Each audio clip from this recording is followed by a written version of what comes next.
that is where we are right now with the preparation and positioning of our personnel, supplies, and equipment. Are there any questions? Mayor. Does have everything it needs? It's fair. If you're going to close all the roads in the airports, can you guarantee that all the residents are going to be able to get food and water and medical supplies so we can get through this? How much is this going to cost? This has been a tough year financially. If you're wrong and the flooding isn't as bad as you predicted, won't the city have wasted a lot of money buying and moving all of this stuff?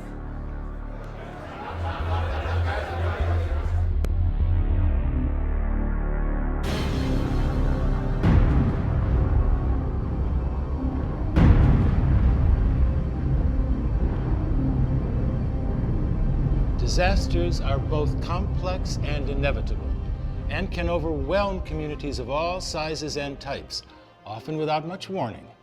Local leaders have a critical role to play in the success or failure of how a disaster is handled. Today, more than ever before, traditional and social media create instant access to an unfolding disaster, shining the spotlight on a leader's every move. This spotlight puts leaders under extreme pressure as they are called upon to make rapid decisions based on imperfect information. These tough decisions have to be right. Their constituents' lives and safety depend on it. If you're going to change the outcome of the event, think of 72 hours from the time the event occurs. You're often going to have to make decisions either right then to do something, or particularly with a hurricane, several days out, if you're going to have resources there in that first 72 hours. So this is where it gets very difficult for people to say, I don't want to make a mistake, I don't want to spend money I don't have to. That is going to get them in trouble. They need to change that around and going, will I get there fast enough? And when's the last possible moment I can make a decision and still change the outcome? The underlying key to managing all aspects of a disaster is the successful execution of a well-prepared and exercised logistics plan, getting the right things to the right place at the right time, under the worst possible conditions. Leadership should understand that logistics is really what the Emergency Operations Center does. If you have an emergency management operation and you're the city leader, the mayor, or an official who has authority over emergency management, you recognize that logs is not only some separate and apart operation. It's really part of what the Emergency Operations Center does. And it supports not only recovery, it supports response. It is a life safety aspect of the overall program of emergency management. I don't think you need to be listening to. It looks like the river is cresting upstream. Based on the latest computer models, we can expect significant flooding. Let's get everyone together in the Emergency Operations Center. There are some basic truths about disaster logistics that every leader needs to understand in order to properly support an emergency operation. Disaster logistics will not make or break an operation. It can only break it. Even if you do everything else right, if you do not have essential resources where they are needed at the right time, your response effort may come up short. But logistics becomes your overriding demand, particularly when you're dealing with large area impacts of getting critical supplies into communities, because the ability to make it safe, the ability to get into search and rescue will ultimately fail if we don't get the supplies in there to stabilize the community, because the losses will continue. During a disaster, your community will be competing for scarce resources, including supplies, food, water, medicines, equipment, expertise, and labor. All communities are trying to get as much help as they can, but none ever get as much as needed. You can't wait to order stuff after the disaster, and you can't make it up. You either know what you're going to do and you have a plan and you've exercised it, or you're going to fail. Once the incident is upon your community or the impacts are known, you have probably missed the opportunity to get supplies and resources in place and in time to meet the most basic needs of your citizens. I think we should wait before we spend that kind of money. Wait for what? Until we're sure that it's as bad as everybody thinks it's going to be. That'll be too late. On life safety issues, I get it.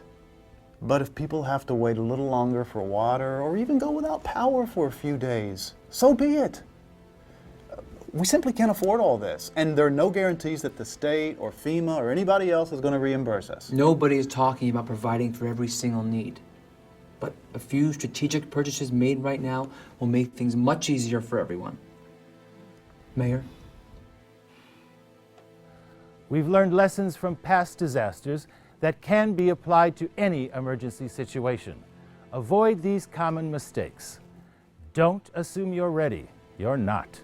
Even the most refined logistics plans need to be tested, exercised, and revised.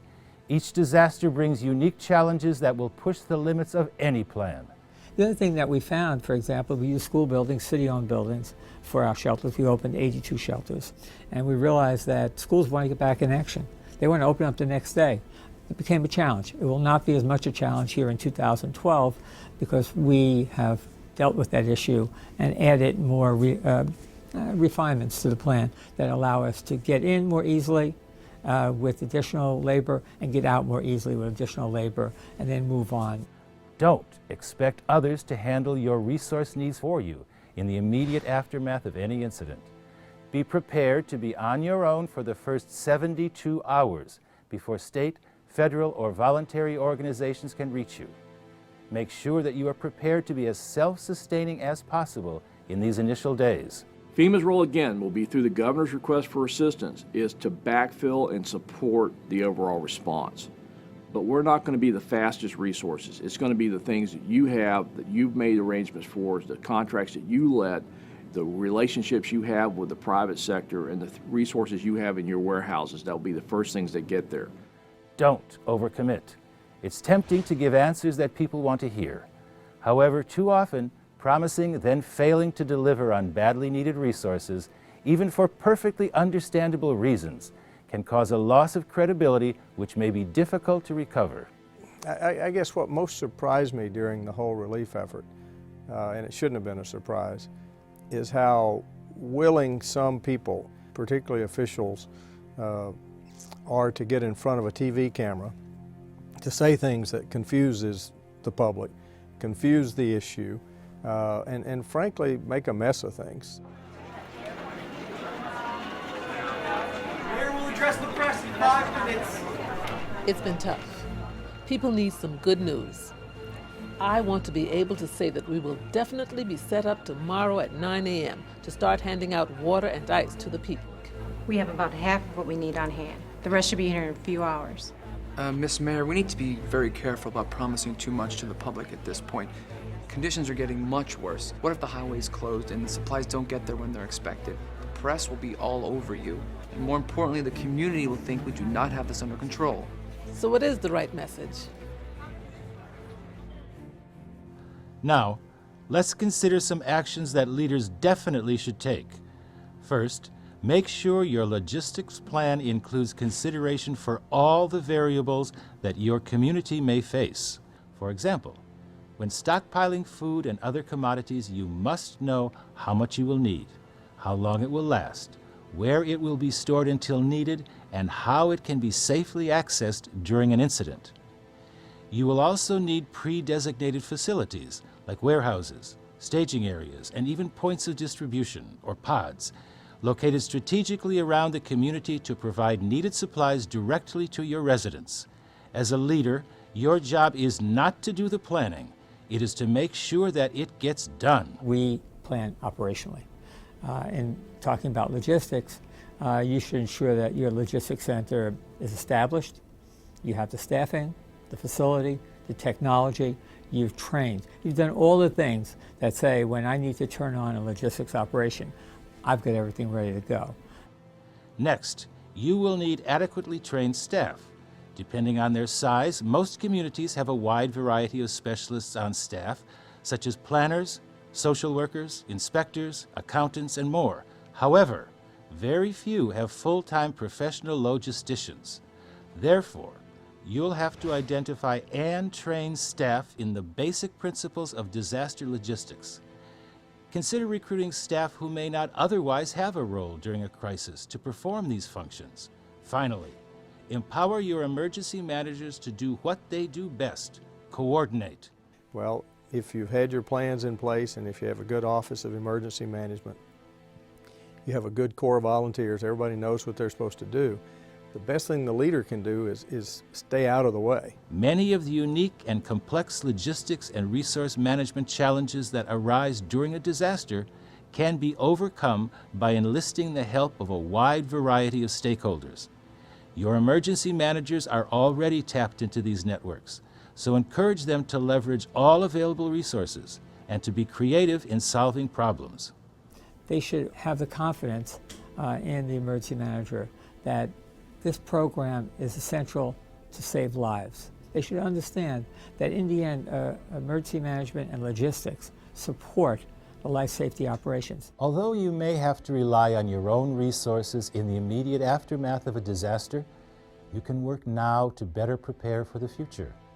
Among the greatest resources of any community are its residents and businesses. Furthermore, in every community, there are businesses whose daily operations involve logistics, supply chain, and resource management functions, most of whom will be ready to help during a disaster if they understand how and the proper arrangements are made in advance. In a place like Harris County, where we have a lot of logistics firms, third-party logistics firms, there's so much expertise that if I have enough notice, I can call any number of people and say, can you be in Reliant parking lot and can you handle the logistics operation?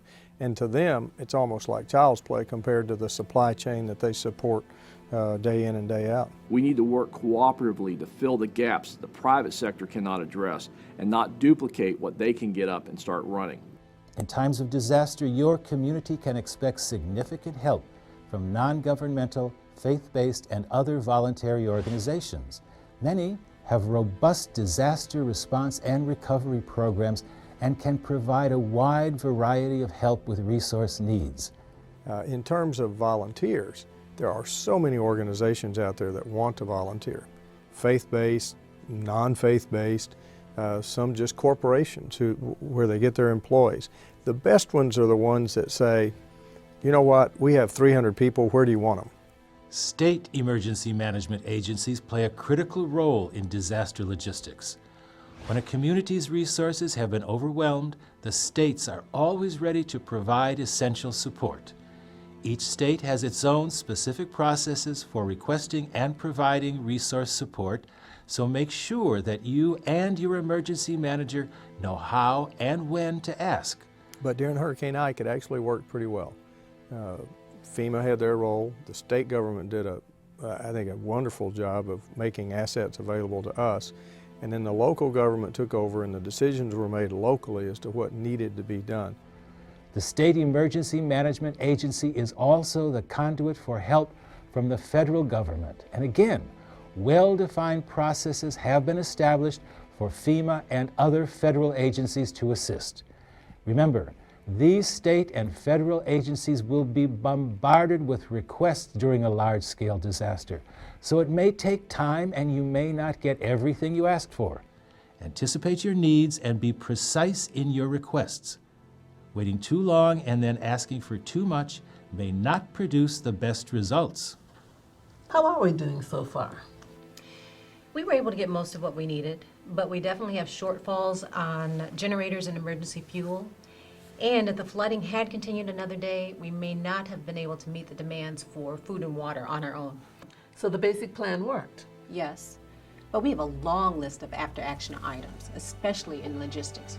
We need to start reworking the plan now. Well, congratulations, Miss Mayor. You've just completed your first exercise. Congratulations. You made the tough decisions. Congratulations. So, when is our next exercise? You know, one of the things you find in large-scale plans that you very rarely have a chance to exercise or test these plans on a full basis. They're too big. You can do full-scale exercises, you can do functional exercises, tabletops, but you never see it all together. You don't really know, as I said earlier, that what the plan can actually do until you test it live.